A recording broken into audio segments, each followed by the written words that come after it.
Je poursuis ma mission au service de la formation intitulée «Le MES en 10 leçons». Cette émission est la 5e de cette série consacrée aux différents thèmes du MES. Mais en fait, chacun des thèmes peut être regardé indépendamment. Le thème présenté aujourd'hui est certainement le thème le plus abordé dans le MES, l'indicateur TRS et l'analyse de performance. Alors j'espère que cette émission vous permettra de voir aussi d'autres aspects que ceux que vous connaissez déjà.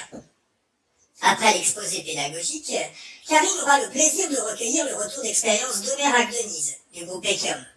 Bonne écoute. L'amélioration de la performance, l'optimisation de la production sont des objectifs majeurs du MES. Toutes les fonctions du MES sont importantes, d'où d'ailleurs la notion de système, mais c'est souvent vers l'analyse de performance, et en particulier le TRS, que les industriels se tournent en premier lieu. C'est une évidence, pouvoir améliorer la performance, c'est d'abord pouvoir la mesurer.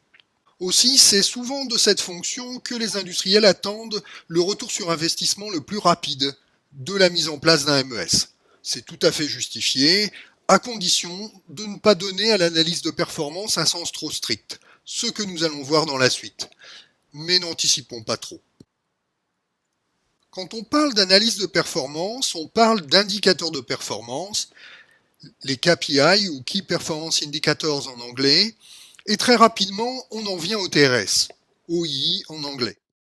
Indicateur tellement mis en avant que l'on peut avoir l'impression que l'analyse de performance se limite au calcul du TRS, voire même que le MES tout entier revient à la mise en place et au suivi de cet indicateur.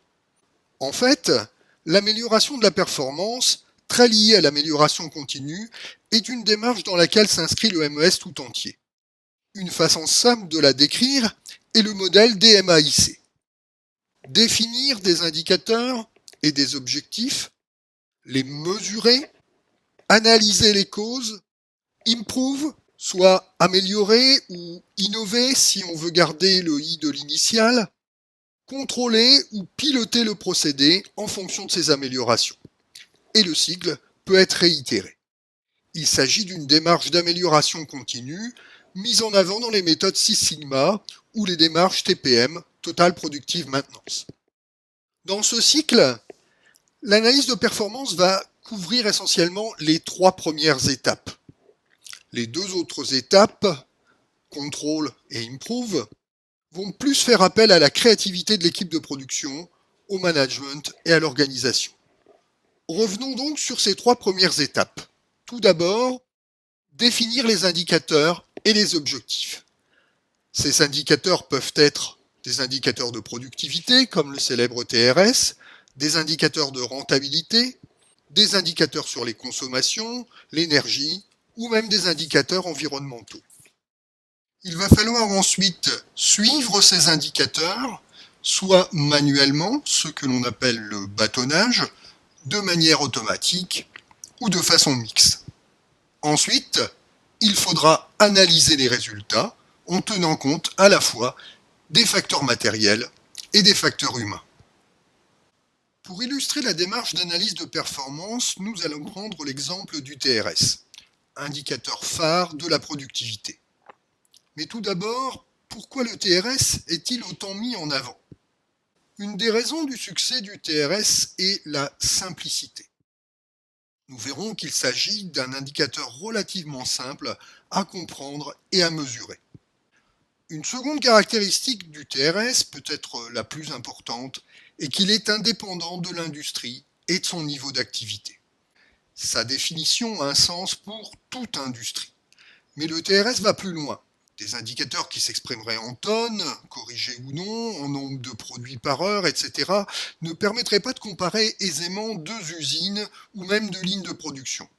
Le TRS, lui, s'exprime en pourcentage et permet donc la comparaison des lignes de production, des ateliers, des usines, même si leur niveau de production est différent. Un autre point qui plaît beaucoup aux gestionnaires et au management, c'est qu'il s'agit d'un indicateur synthétique. D'ailleurs, TRS signifie taux de rendement synthétique. En anglais, c'est OEE pour Overall Equipment Efficiency.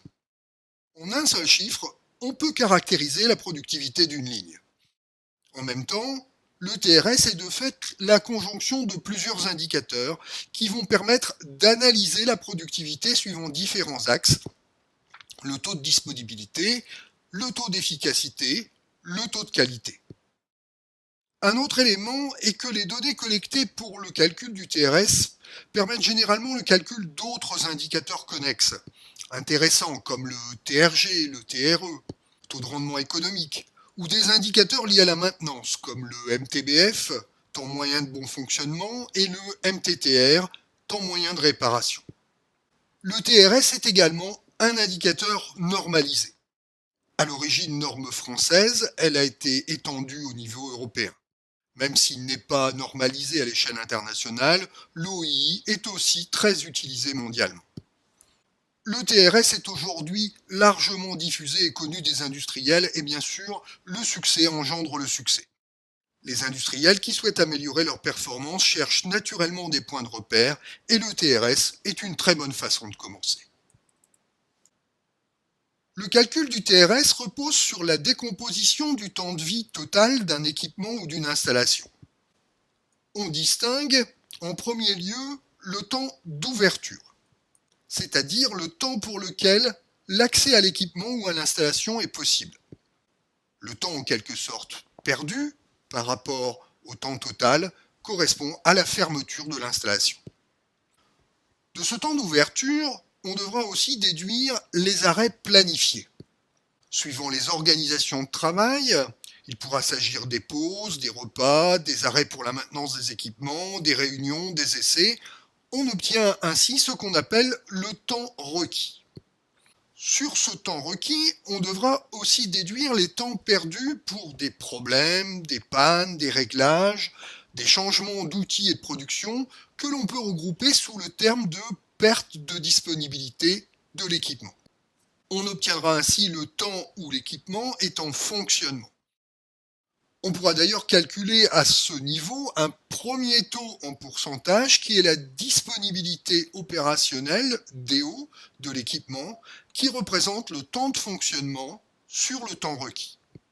Et bien sûr, durant ce temps de fonctionnement, l'équipement ne produit pas nécessairement à la cadence nominale.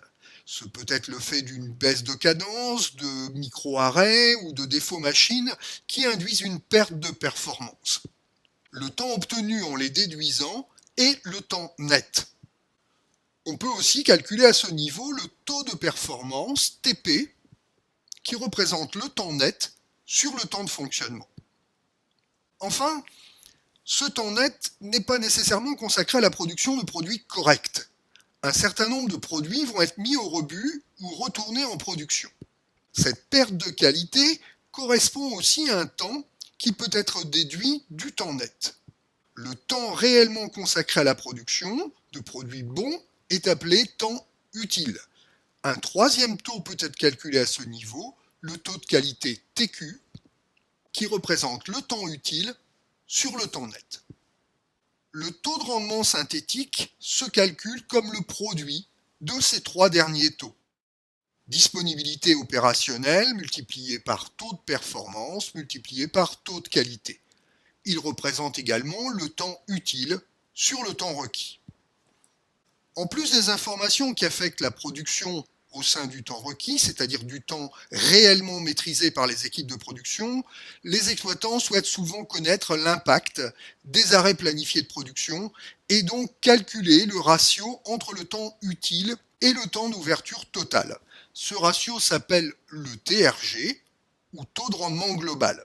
Dans la pratique, il est souvent calculé en même temps que le TRS, et il arrive même assez souvent que ce que l'on appelle le TRS soit en fait un TRG. On peut acquérir les données de différentes façons. Dans l'exemple du TRS, ce sont principalement des temps qui sont à prendre en compte, et ils peuvent être acquis de façon plus ou moins automatisée. C'est ce que nous représenterons sur un premier axe, l'axe d'automatisation de la collecte. La collecte peut consister en une saisie purement manuelle sur des fiches, ce que l'on appelle parfois le bâtonnage, qui consiste à noircir des cases, en une saisie informatique ou à l'acquisition directe d'informations au niveau des automatismes. Il est rare que toutes les informations soient acquises de la même façon. Par exemple, le temps d'un arrêt sera comptabilisé directement par dialogue avec les automatismes, mais son identification sera réalisée par une saisie informatique. L'acquisition des informations sera donc plus ou moins automatisée, ce que reflète cet axe. Si l'on s'intéresse au coût de la collecte et du traitement, on s'aperçoit qu'une saisie purement manuelle est la plus coûteuse, car elle nécessite une première saisie papier, puis une ressaisie sur Excel ou un autre outil qui va permettre le calcul. De son côté, la saisie informatique est évidemment un peu plus coûteuse en temps homme qu'une acquisition directe au niveau des automatismes qui n'en consomment aucun. Le coût de collecte augmente donc le long de l'axe d'automatisation de la collecte, comme le montre la figure. Les charges de collecte des informations sont d'autant plus importantes à prendre en compte qu'elles pèsent essentiellement sur les opérateurs, dont les temps de réalisation des opérations de production sont généralement déjà serrés. Ils risquent donc d'avoir du mal à prendre en compte de nouvelles charges et il ne faudrait pas aboutir à ce paradoxe que l'analyse de performance ait pour principal effet de la faire baisser. Par ailleurs, calculer un indicateur, c'est bien. Qu'il soit juste, c'est encore mieux. Si la saisie des informations n'est pas effectuée en temps réel, la collecte des informations sera différée. C'est ce que nous représentons sur un second axe, qui est l'axe du retard de collecte des données. Plus grande sera la proportion des informations acquises manuellement, et plus ces données vont être collectées avec retard par rapport au moment où les événements se sont produits.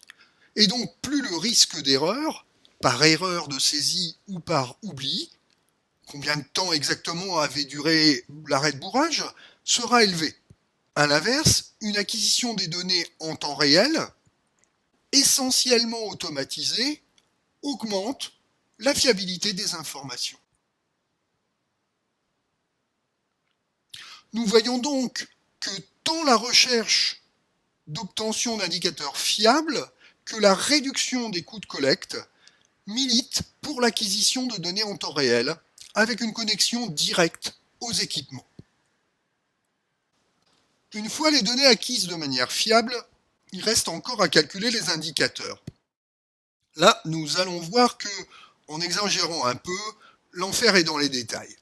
Généralement, on va se focaliser sur les formules de calcul, plus ou moins complexes. En réalité, ce n'est pas vraiment le problème. Bien explicitée, une formule peut être facilement transcrite en code informatique. Les vraies difficultés viennent d'ailleurs. Tout d'abord, mesurer le TRS en instantané ou sur la dernière demi-heure est intéressant, mais vous allez être rapidement amené à le comparer à celui de la veille ou du mois précédent. Pour cela, il vous faut disposer d'un filtrage par date, souple et facile à utiliser par l'exploitant. Une approche similaire est l'approche par équipe qui va vous permettre de comparer les performances de deux équipes différentes sur une même ligne. Dans la série des problèmes un peu plus délicats, on va trouver les arrêts à causes multiples. Par exemple, un bourrage survient, puis la machine cesse d'être alimentée en amont. Sous quelle cause va être comptabilisé l'arrêt? Il est facile de voir que si ce type d'arbitrage n'est pas fait correctement, on risque d'attribuer l'arrêt à une mauvaise cause et en fait de travailler à réduire cette cause sans succès. On peut imaginer des priorités entre les arrêts, mais ce n'est pas forcément la meilleure solution, car on perd une partie de l'information. Un problème similaire est celui des fermetures d'installation ou des arrêts pour maintenance, qui peuvent survenir alors qu'une cause de défaut est active. Là encore, l'affectation correcte des temps est essentielle.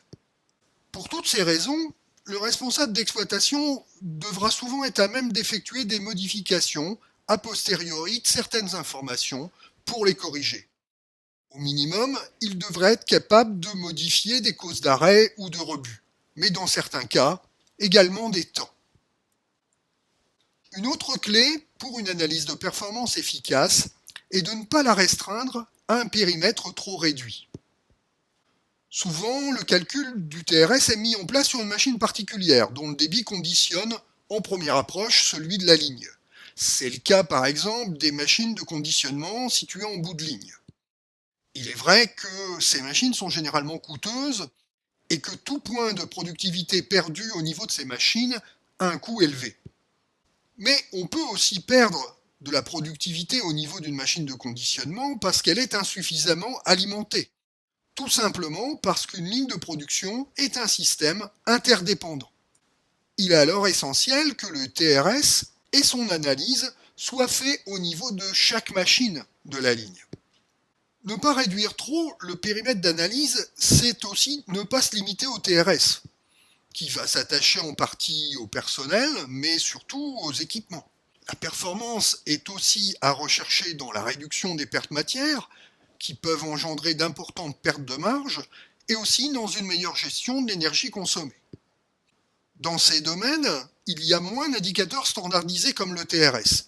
Tout cela va immanquablement vous conduire à définir vos propres KPI, indicateurs clés de production. Et vous devrez pour cela disposer d'un véritable système MES qui vous permettra de le faire. Enfin, quels que soient les indicateurs que vous aurez choisis et définis, vous devrez être capable de les faire évoluer et d'en définir de nouveaux pour vous placer dans la démarche d'amélioration continue dont nous avons parlé en introduction. Résumons ce que nous avons vu lors de cette présentation. Tout d'abord, il est clair que le TRS est d'un apport considérable pour toute entreprise qui souhaite mesurer et améliorer sa performance. La clé de son succès est sa relative simplicité et son universalité. Nous avons vu ensuite qu'une acquisition en temps réel des données était la clé à la fois de leur fiabilité et d'une perturbation minimale des opérateurs. Pour autant, simple ne veut pas dire simpliste. Pour tirer parti des mesures effectuées, il faut disposer d'un outil qui permette de les analyser finement. Nous avons vu également que l'analyse de performance ne devait pas se contenter d'une analyse ponctuelle avec un seul indicateur, mais devait définir d'autres indicateurs clés de production. Tout ceci peut se résumer dans la nécessité de disposer d'un véritable système MES qui permettra la mise en place d'une démarche d'amélioration continue. Et moi qui croyais que la TRS allait résoudre tous les problèmes. Bon, en fait, à défaut de les résoudre tous, c'est quand même un excellent point de départ.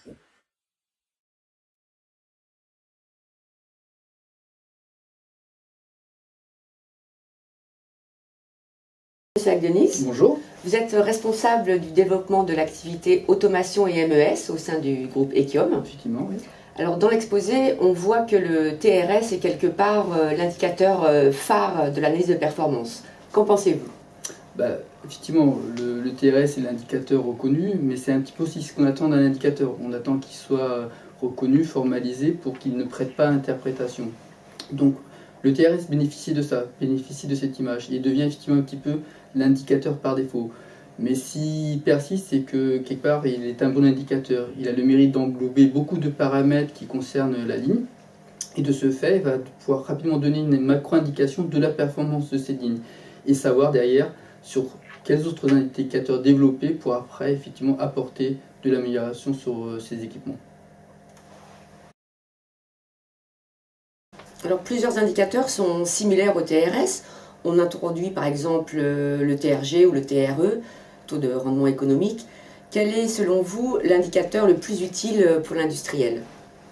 L'utilité d'un indicateur va passer par sa pertinence. Et en fait, pourquoi est-ce qu'on a plusieurs indicateurs? C'est qu'on a aussi plusieurs contextes.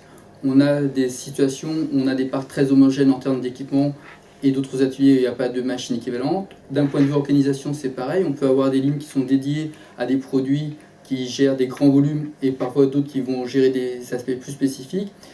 Et c'est le rôle des différents indicateurs de nous fournir la bonne information. On va commencer par exemple par un TRS qui a une logique très machine, pourquoi pas après l'étendre à un TRG qui a une vision un peu plus globale, et atterrir au final à un TRE qui a vraiment une vocation économique.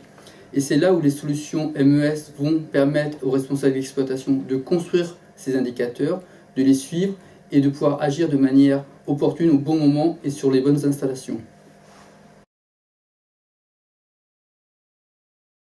Alors que ce soit pour le TRS ou pour d'autres indicateurs, il apparaît que les conditions de collecte, temps réel, différé, manuel ou automatique, sont tout aussi importantes que le choix de l'indicateur lui-même. Comment cela se passe-t-il au cours de vos projets?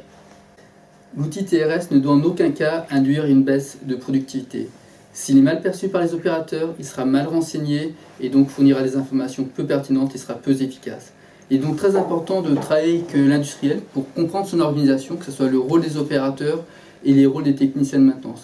Par exemple, pour qualifier les causes de défaut, ce qui nous paraît important, c'est qu'en cas de défaut, l'opérateur puisse se concentrer d'abord pour remédier au défaut et repasser en production et pouvoir a posteriori qualifier la cause des défauts. Et effectivement, notre expérience nous montre que c'est bien la qualification manuelle, voire la requalification manuelle des causes de défauts a posteriori, qui est la plus efficace. Mais il vous apparaît quand même préférable d'acquérir directement les données de base au niveau de l'équipement. Ou bien sûr, un TRS est là pour mesurer précisément des causes d'arrêt. Donc il y a des informations qu'il faut absolument acquérir des équipements. La problématique que l'on rencontre, c'est que les équipements sont très variés. Si l'équipement dispose d'un lien de communication avec un protocole standard, c'est bien sûr le lien qu'on va privilégier. Par contre, lorsqu'il s'agit d'une boîte noire, situation que l'on rencontre souvent, il est préférable de se greffer sur le système et de recueillir les quelques informations dont on a besoin via des boîtiers d'acquisition, ce qui va aussi permettre d'éviter les problématiques de responsabilité sur les équipements. Donc, tout ce qui va être cause d'arrêt, cadence, etc., il faut acquérir ça de manière automatique pour que effectivement ces informations soient factuelles et donnent des informations précises. Alors l'analyse des performances ne se limite pas côté RS. Pouvez-vous nous donner d'autres exemples d'indicateurs ou de démarches d'analyse de performance que vous avez mis en place au niveau de vos projets? Effectivement, lorsqu'un industriel commence à se poser des questions du TRS, en général, c'est une partie des problématiques qu'il soulève. Et rapidement, il élargit son champ d'inspection. Et je vais citer deux points sur lesquels qui interviennent souvent en parallèle du projet TRS. Ça va être tout ce qui est calcul du prix de revient, qui va englober le suivi du temps main-d'œuvre, les consommations matières, aussi l'aspect énergétique qui est très important, pour effectivement avoir une vision globale, parce que finalement c'est l'aspect économique qui en ressort. Et un autre aspect qui est aussi très associé au suivi de performance, c'est tout ce qui est contrôle qualité. On sait que la non-qualité génère de la non-performance, donc il est naturel que les industriels se préoccupent aussi de ces informations-là. De manière générale, l'industriel sait que ce n'est pas forcément la machine, une partie qui est à remettre en cause, donc il essaie d'élargir son champ de vision pour effectivement bien focaliser ses actions. Souvent, quand on parle d'analyse de performance industrielle, soit ils ont un critère bien particulier en tête et ils ne pensent qu'à celui-ci, soit ils ne savent pas par quel bout commencer. Auriez-vous quelques conseils à leur donner pour mettre en place cette analyse de performance au niveau du MES? Je pense qu'il y a déjà une erreur à éviter. Un projet d'analyse de performance n'est pas un projet d'équipement. C'est un projet d'amélioration continue. C'est un projet qui s'inscrit dans le temps. Et pour ça, effectivement, on doit intégrer non pas un indicateur, mais plusieurs indicateurs, comme on l'a évoqué précédemment. Pour réaliser ça, ce qui est important pour l'industriel, c'est qu'il puisse mettre en place une base technique qui va être capable d'intégrer tous ces indicateurs standards, personnalisés, et qui lui fournissent ces informations exploitables et qui puissent effectivement derrière agir efficacement. Merci au Meral Denis du groupe Etium d'avoir illustré concrètement ce qu'apporte le TRS et les indicateurs de performance. Pour la mise en œuvre d'une analyse de performance efficace, vous l'avez compris, c'est comme pour tout. Il suffit d'avoir les bons outils. Et le bon outil, c'est un véritable système MES. Je vous rappelle que vous pouvez retrouver cette session en vidéo sur notre site et l'espace réservé Vimeo. Dans la prochaine session, nous aborderons un aspect moins habituel. Nous allons parler de ceux qui réalisent les applications MES. Automaticiens, informaticiens, un peu des deux? Parlent-ils le même langage? Les réponses dans la prochaine émission. Venez nombreux.